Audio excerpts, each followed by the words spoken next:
India's got લેટેન્ટ નામનો show, અભદ્ર ટિપ્પણીઓ એમાં થાય, માં બેન દીકરી બાપ ભેગું જોઈ ન હકાય એવા શો હાલે, ત્યારે ગુજરાતી તરીકે ગૌરવ થાય કે અહીંયા શો નહીં, અહીંયા આખા ડાયરા થાય.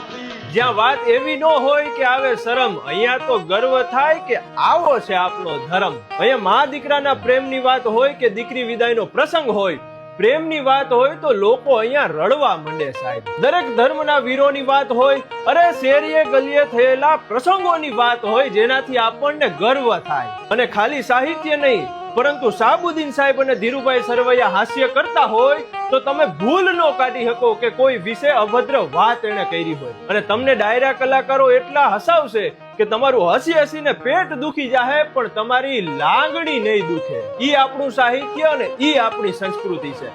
અને ત્યારે કહેવા દો કે આટલું સંસ્કૃતિ સભર આખું જીવન જીવીને લોકો સુધી સાહિત્ય અને હાસ્ય પહોંચાડ્યું હોય ને એવા કલાકારો નિવૃત્તિ લે ભીખુદાન ગઢવી તો આખું ગુજરાત રોતું હોય સાહેબ. માયાભાઈ આહિર હમણાં તાજેતરનો દાખલો, હોસ્પિટલમાં દાખલ હતા, આખું ગુજરાત એની સાર સંભાળ લેતું હતું. તમને લોકોને સાંભળવા આવે ઈ તો મહાન વાત છે જ, પણ તમારી સંભાળ લેવા આવે ને ઈ એના કરતા પણ મહાન વાત છે. એટલે એવું વ્યક્તિત્વ બનાવો તો કલા સાર્થક થઈ ગણાય.